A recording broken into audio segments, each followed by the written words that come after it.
Well, welcome to the map. My name's Tubes Taylor. Of course, I'm joined on my left by our man here at Duff TV, Peach. Welcome. Oh, where else would you want to be than Duff Studios, headquarters, with you next to me? It's fantastic. Great to be here. Of course, Peach, you were up in New Norfolk this week. Yeah, I did. I took her indoors for the trip as well in the Valley of Love. So we did a little bit of touring around, saw a footy game, did a bit more touring, and then she told me we had to leave. So it was a great afternoon and a really good footy game in New Norfolk too. And they are coming. They are generally coming. Here's the results just quickly as we look up on screen from the SFL. Pete? Yeah, look, Claremont have continued some good form.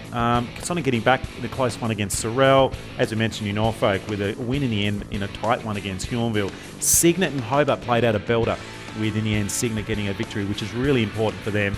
And also Brighton Dodgers, Brighton reasonably competitive, but Dodgers overran them in the end for a fairly comfortable victory. Yep, no worries. We're going to cut to that match that you saw up there at New Norfolk. A good win out there by the Eagles. Yeah, it was an odd game. Look, early on in the stages, there was a stack of turnovers.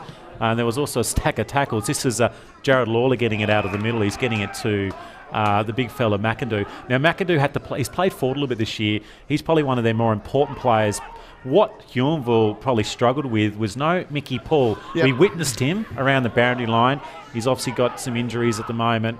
And here's another example of it. You know, there was probably about 8 tackles late. New Norfolk particularly were great with their tackling. They created a lot of turnovers. But yeah, they just lacked a little bit going forward at different stages. McIndoe tried his best, but Dennehy, they needed him one out, and he kicks one early in the first quarter, but other than that, they struggle to find that avenue forward. They do miss Mickey Paul. He's a massive target and a hard man to replace. We've heard that he might be out for weeks, not sure how many. He had pots on one hand and bandages on the other, but they will welcome him back, hopefully for finals, maybe before the end, as Marcus Parker takes Marcus Parker kicked 3. He was really critical throughout the second half in particular. They probably didn't have a defender because McIndoe often plays back in that sort of area. They probably lack one of those key defenders.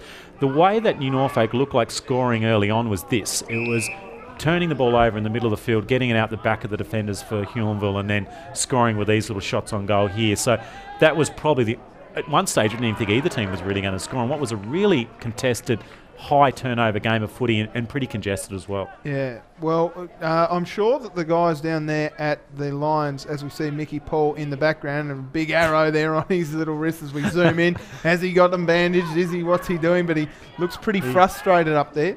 Well, there's an example of Boyer Oval. It used to be the same size as the MCG many years ago, but they've actually just shrunk it a little bit over the really? Yeah, they shrunk it just to get a little bit more feasible. The mole couldn't get all the way around without running out of petrol. So this is Dennehy now. So this is one of the few times he got one out. So he got a mark. He's been one of their sort of leading goal kickers and forwards throughout the year. Kicked a bucket of goals up the coast, I think last year or a few years ago. But didn't get much probably from him throughout the day. How do you think these two sides will go, Peach, at the end of the year when it comes to game time, crunch time into the finals? Well, this is the best passage of play I've seen all year, this kind coming up. And this is actually, it was like watching New Norfolk at Boyer. So they actually strung a heap of possessions together. And they were able to move the ball. Actually, it might be coming up, but they're actually able to move the ball. I think there's Ward. He played a pretty good game. But I think that New Norfolk, come finals, because they're really good at contested footy, they are going to be a chance to really maybe scare a few teams going forward. Huonville like to run the ball a bit more. They're actually quite a nice. They run the ball off half back. They share the ball around. They keep moving the ball. They've got lots of nice, long, lanky runners. Yep. But at different stages, they just couldn't quite work a way through the New Norfolk defence, and maybe that's where New Norfolk will hold steady. And make no mistake, New Norfolk, if they make finals, they'll rustle a few teams. This is the example here. This is the best patch of play I've seen, and this is I watch a little bit of soccer, and what they talk about in soccer is never let the ball stop moving. The ball should never stop moving. If you watch the World Cup, ball keeps moving, and this is exactly what Huonville did here. The ball did not stop the whole time. No kick went more than 30 metres. Until the longest kick here. Short 30 metres. Yeah. and that was probably, they had about 3 passes of play and they scored on each of them, but after that, New Norfolk shut them down. Yep. Well, there we go, as we see a little quick kick off the ground there. Yep. Who kicked the goal there and almost kept them in it there, but New Norfolk ran out victors certainly by... What was the margin? It was a couple of goals in the end. It was pretty even throughout. In Norfolk kind of were down by a couple of goals, but they kicked away in the early parts of that third quarter, I should say. Peachy, we'll have a quick look at an in-depth look at the results. Yeah, New Norfolk and Huonville, as we just mentioned, Horn and Co in the middle of the ground. eventually got on top of Huonville, and in what I felt like a really finals-like game at different stages, in the end got on top for a really important victory for the boys from Eagles. Yep. And the next one, Brighton Dodgers Ferry. Jack Siggins led the team to a victory here for Dodgers Ferry. They're building again. They're keeping in touch with the finals. With Siggins now playing a few games in a row, I feel like he lifts the side. Yep. And although Brighton got belted in the end, it was still a pretty solid performance again from Brighton, who just don't have that scoring avenue towards goal. Cygnet Hobart, this was a clash which was hugely important. Both teams have been really close to each other on the ladder. It was really tight all day. Eventually, Cygnet's gut running in their midfield was outstanding, and they got on top of Hobart late in the day there. Really entertaining and great game of footy. Claremont and Sorrel? Oh, look, this was a game where Sorrel probably thought they could match it against Claremont. They talked about it, throughout. It was Jock McGregor talk that Claremont are beatable. And in the end, people looked Potter with 7. Nick Davies dominated in the middle of the ground, and a grinding win for the boys. And I suppose for Claremont, they needed that to get their confidence back. They've kind of just drifted in the last couple of weeks. So we're going to take a quick look at the ladder as well there, Peach. Now, this is really tight around the top 5. Yeah, it's crazy, isn't it? So, I mean, here's the 2 top teams. What's probably interesting is Dodgers Ferry and Norfolk. Can they kind of make finals is the question. It is definitely 7 teams trying to squeeze into that top 5 with 2 teams lurking. Hobart Cygnet are definitely not guaranteed, but Cygnet's win on the weekend was massive for the boys down there. I really think that Claremont haven't hit their straps yet. I think they will shake it up come finals, because they are, again, similarly to New Norfolk, really experienced come finals time. So interested to see what will happen in September once we get there. Obviously, there's a few more rounds to go. Now, next week, Peach, we've got Huonville versus Claremont. Your tip? Yeah, I'm a big fan of Huonville. I rate them. Even without Mickey Paul, I think they can win down there. Sorrel Lindisfarne? Yeah, Lindisfarne reasonably comfortably. Okay, Dodgers Ferry Cygnet. I'm going for the Ferry boys. I really like the Ferry boys. You just like them down there at the sand I like their pit, casual nature. I love it. And, of course, the last game, Hobart New Norfolk. I reckon Hobart will get that victory. They've got a pretty good record against Norfolk at late, and I think Hobart can win. Up at the TCA, right? Okay, there we go. There's your tips. Now, we've got something coming up in a couple of weeks, July the 14th. So 2 weeks' time, it's the SFL versus NTFA rep game. How do you feel about this, Peach? Well, as I mentioned, I'm going to go up into the heartland of the NTFA. Bracknell are one of the better sides for many years, up against South Lonnie. South Lonnie look like they've pretty much got the win already in that division. But what's great about the NTFA, they've got some boys from the Division 2. So there's some players that are going to be playing for Division 2 in their rep team. I'm not sure they'll make the final team, but I think that this will be a really close game. And what there's mystery involved, because both comps don't know each other that well. Well, we'll be covering it here at the Map on Duff TV. We'll live stream from North Hobart Oval, but the best way to watch local footy is to come along. So that's definitely happening here on July the 14th, North Hobart Oval. Come along and check it out. Now, we're going to cut to a quick break there, Peach. After this quick break from Jackson Motor Company, we've got Robin Nossiter that you interviewed up there at New Norfolk. Stick around. That's coming up here on Duff TV.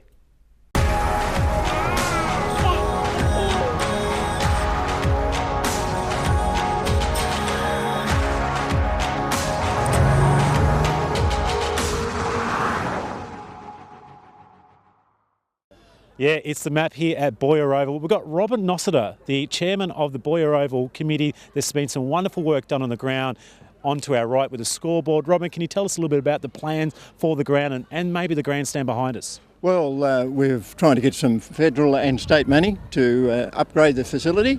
We first of all, the Department of Sport and Rec went 50-50 with the Derwent Valley Council to provide the new scoreboard and new goalposts that are now 12 metres high as opposed to being about 7 as they were before. They were very short goalposts, weren't they? They were, and they are pretty much straight now, whereas before they were at a fairly wild angle. So that's been a big improvement, and most of that has come from Sport and Rec and the Derwent Valley Council. Now, Guy Barnett, our local member, has organised $100,000 from the next budget for the grandstand. Which is just behind us. And when was the last time this grandstand had any TLC from the council? Oh, my memory's not that good. Okay, so it make it safe potentially, and also maybe just refurbish it slightly as well? Certainly we need to make it comply with safety standards, and we're aware that $100,000 is not going to do the job, so we're really trying to push now for some money from at federal level, where they've got a little bit more money, to actually replace most of the seats here, and not necessarily all of them, but most of them, and bring them up to a modern standard. And important now, we've got a lot of women's football now. We've got more women that want to come. Will that make it more of a club of choice for some of the women around We the area? certainly hope so. We certainly hope so. And of course, all grounds are now trying to get women's facilities for change rooms, which will probably be, obviously we've got a couple of women's teams at the moment, and I imagine that we will get more. So we really need to get a few more of those facilities if we can. And what's your connection, obviously, with the councils on the subcommittee? What's your connection to the football club here at New Norfolk? Oh, well, I first became not actually a member, but I actually was a member when I was 5 years old. When the Not like long ago, Robin, I wouldn't have thought. No. When we first went into the league in 1947, and my father was a trainer. So when it first went to district football in 47, you and Clarence came on board? Yes, so that's right. Yep. That's right, yes. And I used to come down with my father when he was a trainer. Has the ground changed much, Robin, over the journey since the 1947? The actual surface, not a lot. Yep. No, not a lot. It's actually, they've taken the boundary in a little bit. Yep. It used to be a bit wider than that. But other than that, no. But there was never a grandstand here, of course. And the scoreboard, which I operated for a couple of years, was stand out, and when it rained you got very, very wet, all that sort of thing. But other than that, no, it's not a lot. Well, the ground's got a lot of charm. We need people like you to come and do this sort of work and advocate for community football clubs. So thanks, Robin, for having a chat here on The Map. Thank you very much. Thanks, Aaron. That's it. So there we go, Robin Nossiter from the New Norfolk Footy Club there, Peach. Your man, he had a few interesting ideas. Well, it was fascinating. We chatted for about half an hour afterwards. People like Robin are really important to community football and particularly for regional football as well. Absolutely. Now we're joined by the assistant coach out at the University Rainbows, Zachy Mastocola. Welcome to The Map. Cheers, Troops. Cheers, Peach. Mate, a big win for you guys up there as we go through the results. OHA obviously had a big win over Richmond, 60 points. St Virgil's got defeated by Hutchins by 7 goals, and you guys had a nice tight win up there at the TCA. That was a really good win. We sort of set ourselves for this game, especially after 2 losses to Richmond and Hutchins the previous couple of weeks. So we sort of really made an effort to crack in with the contested footy and get a win. So right here on the highlights for you, mate, is you on cue. Look at that. Yeah. We right planned that, didn't we? We planned it. A little bit of a headband from you too. What's going on there with the dude? Yeah, I'm not too sure what's going on with the do there. No, I'm pretty lucky to get the boys off with a goal to start the last. Now, how important has this bloke been for your footy club, Trolley, the big Trolley Fenton? He's just done the double fist there as your man there. Is that Delaney coming through? No, Scott Beattie. Scott Beattie, yeah. He's been huge, but Trolley down back has been playing good footy. Yeah, I think he's first selected every week. He's one of Beamer's favourites there, and this is Brocky here with the footy. He's another fellow that's come up from Kingston. A young gun, and he's playing some good footy. Kicked 3 goals on the weekend and 50-metre penalty there. Some wonderful work from the umpire here. He's just gesticulating. I don't know what's going on. He's like he's got an orchestra. Yeah, I got lost there. I'm not too sure what happened. Yeah, I think he got lost as well. Yeah. And so who's this kicking for goals, This is Ryan Chunky Rinaldi. He's another Kingston boy. So I think we had about 5 or 6 come up from down the highway. So he's another one. He's been really good for us down back. Yep. Yeah. And they kicked a few points in this last quarter. They probably could have run over the top if they had kicked accurately. If they had kicked accurate, I think they kicked 6 on the trot. So in that sense, we were pretty lucky to hold on. But the last 2 or 3 minutes, I thought we had most of the control. Fogarty's been important for you too after coming back from what looked like a season-ending injury. Yeah, initially we thought he was going to be out for most of the season, and then just ended up coming to training one night and said, I'm right to go. So we sort of wrapped him in cotton wool for a week or 2 and unleashed him, and he's picked up where he's left off. What was the key? Sort of in the middle of the ground. DOSA have a really good at stoppages. Gardner, Woodhead are good for you. Yeah. Was there any sort of key players you were trying to match up around those stoppages to stop DOSA? Yeah, going in at half time, because I think we were down at half time. We wanted to make an effort at fixing our stoppages. So I thought that's where we were going to win or lose. They're dangerous players around the ball. Briggs, Delaney, Wilson when he ran through there. We just sort of wanted to have one at the ball, and they were beating us on the outside, so we wanted to have a few outside runners, which I think helped us in the second half. Great tackle there by Fisher. There was one of the outside runners, Fisher, actually. Yeah. We probably did not have one of his better games. I think we put a bit of effort into Fisher to sort of stop his outside run, and I think we stopped that early in the game, and it helped us. Probably Briggs and also he kicked 3, but he didn't seem to have as much influence, and he missed a goal, I think, just here.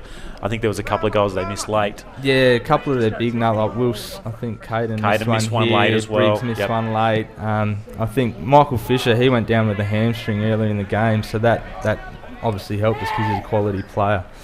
Come from Claremont last year as well, so him going down did help us, but yeah, I mean, we fixed a few things at half time and happy something to get like the win. 6 points, I think, they kicked in a row, and that was one of them there. Yeah. But good kicking is also part of being a good football team as well, and they just didn't have that going. As they go through here for another behind, I think, rushed here perhaps. I think we rushed that one, yeah. It must be hard for them, however, the Roosters, being that they can't train on their ground. Do you find that when you go to the ground, you've got an idea as much as they have, I suppose, of the TCA? Yeah, in a way. I'm not sure what our record is up there, but they're always a tough side to beat up there. I mean, it is hard when you can't train your ground. 2 years ago in 2016, our ground was condemned and Condemned? Yeah, we weren't allowed on the ground for, I think, 12 weeks. So we found that pretty difficult. So I think they can get on the ground later in the year. How important has this guy been for you, big Marcus Gardner? Yeah, he's probably our number one pickup, hands down. I rate him as the best ruckman in the comp. Yep.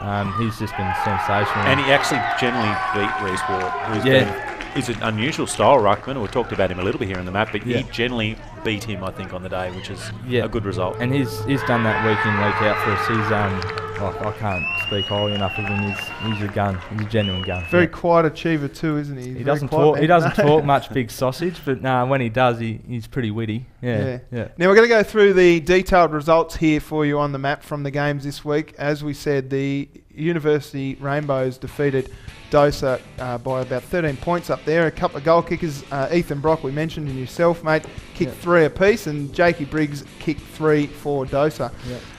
The next game that we're looking at there will be OHA and Richmond. Now, Big Tomo's kicked 4, and Longy as well has kicked 4 for OHA. They're going to be hard to beat in the finals, Zach. Yeah, they will. They've got your big forwards like Tomo and Hall and Bung when he goes forward. So I think we play them this weekend, so it's going to be a match-up in the midfield. If they get a lot of midfield forward entries, then they're pretty tough to stop. So. And out at Hutchins, St Virgil's got defeated by about 7 goals. Franks and Triffett kicked 4 apiece. They're an interesting side, Hutchins. Yeah. You've played them. They've beaten you by a point twice this year. Anyone come finals time can win it, really. And well, as you can see from the ladder there, I think Hutchins are just outside on 20 points, but it's not that much behind. So, like I said, anyone can win it, and I think it's really exciting for the comp. It's a crazy ladder. Interestingly enough, though, DOSA and OHA have still got 2 more games against St Virgil's. No disrespect, St Virgil's are proving their reserves have won some games. You guys have played them twice. Percentage, I think, is going to be the defining factor in the top 4. And obviously you've only got 1 more game against the Saints, whereas DOSA and OHA have an opportunity to really push up their percentage. So do you think it'll come down to games won, whereas percentage probably not so much? I think so, I think it's going to come down to games won, and the last 6 or 7 games are going to be really important for us. Now next week, mate, you've got OHA at University at home. What you said before, it'll be a battle of the midfields. Any other predictions? No, I think our forward line's starting to take some real shape with a couple of blokes coming back as well, and obviously their forward line's probably their major asset. So it's going to come down to the midfield, and I think whoever can win the midfield battle this weekend is going to go a long way to win it. Richmond versus Hutchins, Peach, down there at Richmond. Your predictions on that game? I love Richmond. But I really don't know about Hutchins. They're a little bit inconsistent. When they play their best footy, they're not bad. But Richmond with Gilmore back. But even Richmond have been a bit up and down as well, haven't they? And even Alex mentioned that when he's on the map a few weeks ago. And St Virgil's and DOSA, I think it'll be the Roosters out there at the bike track, perhaps. You'd think so, yeah. But I mean, like you said before, with St Virgil's, you can see in their games, their first halves, they're actually in games and kicking some scores. I think just with weight of numbers just sort of drop off, but it's good that they're competitive at least. Well, we might leave it there with you, Zach. I do have, of course, down here deep. I might have to get right. Really deep. Yeah, real deep. They're still there, though. The Furphy 6-pack for you, mate. Congratulations on your win on the weekend. It's good to have you back. I know you were injured earlier in the piece, but we're going to throw now to some SFLW highlights from Claremont versus North Hobart. Quick kick inside forward 50 for the Pies. It's picked up and swooped forward. Trying to go back with a flight there. The Demons player couldn't hold the mark. Here's a chance now for the first goal of the day, and it goes through. I think it is. Yep, it's Ella Edwards, the captain. She's having a set shot here. Yeah. Right on the limit, I'd say. I think so. She pops it up over the back. Here's a chance now. Kicked forward there was by Edwards. They just need to rush it here, the D's. Handballed over the top. Edwards is going to be first to it, but it's chopped off by Purton. Now it comes down to McKeever, who goes around the corner and kicks a goal. Just a little bit shaken up, maybe just winded. It's come out now, and here's a chance for her first goal. Now important to kick through the ball here. I would have liked to have seen a bit of a longer run-up, but what I know, 'cause that's a goal shoot. Sam Griffin has kicked her first, and North Hobart's first, and they're back in it, Duff. I just thought that she was a little bit casual in the approach there. Well, she might have been, but it doesn't matter. Whatever works for you as a footballer. And have a look at that. A beautiful drop punt, and it had the journey. Brilliant goal, and the girls rally around her, and Samantha Griffin kicks her first of the game. 6.5 minutes gone. The margin is 8 points. Go long when you're in doubt, and there's a nice lead there, but it's going to be a turnover in the end here, Tubes. Oh, but lovely tackle. Great tackle. Brilliant tackle by Ganinin. Can they get a goal here, the D's? Get in and get it, girls. Get in and get it. That's the way. Swinging around the corner, bouncing ball. Oh, defensive kick off the ground there by Wiley. Is it in danger? It was. And the free kick will go to Mansfield, who's a ripping kick of the footy. And you can hear them say, take your time, take your time. Sorry, no, a little too far back. No, that's all right. She's going to do up a shoelace here. Oh, dearie me. This kick, that kick there. And the free kick probably should have gone to Flakemore there, but somehow Mansfield got a hold of it. Gee, edge of your seat stuff. As the kick came in, and it hits the post. Oh, it hits the post. And this could be all she wrote. That's the ball game, I think, Duff, with 8 seconds to go. No time on. A lot of injuries in this game as the Pee-wee 50 goes flying across the back of the pack here. Quick kick away there by Wiley. And there it is. Oh. Well, goodness me, what an incredible game we've just watched. Low scoring, but entertaining all the same. So there we go, Peach. That was a massive game out there at Abbotsfield Park between Claremont and North Hobart with the women's footy there for SFLW. A brilliant game of footy, low scoring, but they hit the post at the end of the game almost. What a great finish. Yeah, it was terrific to see. So we'll go to the results now for the rest of the league. As you can see up on screen there, Lauderdale, big win over New Norfolk. Yep. Claremont, just a 4-point win over the Demons. Tigers got flogged by the Blues, and the Port, again, just defeated by the South East Suns. A good result for the Port down there. Yeah, and Jody mentioned last week for those teams that are being regularly beaten by a lot, which is a few, that keep going with it because things can turn around. Yeah, the best players I thought for the Mont out there, just to mention a few of the girls' names, Kelly Smith was terrific, as was Chloe Webb. Main off the half back line, the number 5 for Claremont, was terrific all day, and I thought that Tamika Hales was very good as well. For the Demons, Ganinin was superior through the middle. She's really gave him, she gave him a lot of drive.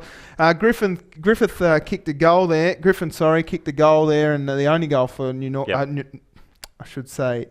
Hobart. And she was very good after copping quite a big head knock. Flakemore off the half back line, and Massey as well was very, very good. We're going to quickly now go to the ladder. Let's have a look. South East Suns well and truly in charge over the top there of the Lindisfarne Blues. Very tight at the top. Claremont and Lindisfarne are chasing South East, but I think those three sides are look, they're probably the three best, aren't they, this season? They certainly will be, and University just out of the top 5 there. So very interesting come the end of the year in the SFLW there. Yeah, absolutely. And look, it's on one point, our worthwhile, we don't want to mention too much, but Gil did mention about the Tassie women and the lineage there. So obviously there's a pathway, really developed pathway for these girls that are playing right now. Now, before we go to some social media photos, I do need to mention Hobart Powder Coating, Devil Race Parts, and the North Hobart Footy Club. Thanks to you folks for getting us out there to SFLW football. Now, social media. Let's have a look at the photos around the grounds. Speaking of grounds, you took this one, Pete. This is the HEPA stand. So this stand's seen better. 1961 this was built. hasn't been touched since. The paint is originally from 1961 on that ground. Now, this one here, who's this bloke? Damien Dillon. There we go, from the Peanut Gallery here at the Duff TV studios. Big man for Signet, showing the medal for it's a the pretty best good on jump. ground.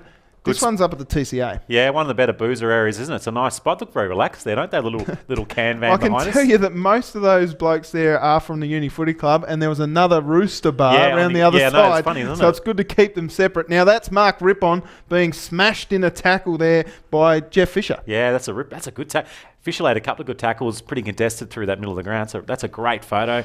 Marcus Parker took a contested mark, kicked 3 goals on the weekend, and he was critical. He moved a long way up the ground at different stages.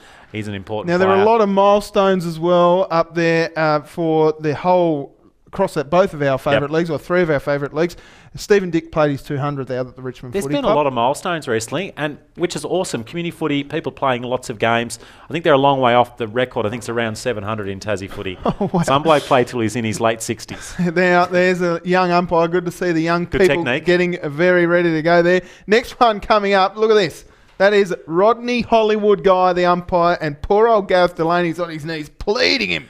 Please give me a free kick. Well, I think he's already awarded it, so it doesn't matter. You can't change Hollywood's mind once it's made up. You certainly can't. You cannot change it. We do love Hollywood here at Duff TV. Now, Furphy Play of the Day goes to a bloke from up at the TCA ground here, Peach. I really like this effort out on the wing, but we zoom out and we capture something really special. It is Justin Veach. Well, it's continuing our theme of making sure the family are involved, and Veach could play another couple of hundred games, surely, if his kids can come along every week. And there's Veach's #1 fan. Halfway through the last quarter too, he's there giving the thumbs up to the cameras here at Duff TV. We love you out here at Duff TV. So the DOSA champion, Justin Veach, get in touch with us here at Duff TV for your carton of Furphy. Now, Peach, next week, where are we headed? Well, the map's been out and about. We're going to finally get to see a Signet game. It's been a few weeks. So Signet versus Dodgers Ferry. Dodgers Ferry are still in touch with the Final 5. Signet very much in the mix. And we're also going to go and see Uni and OHA in the Old Scholars.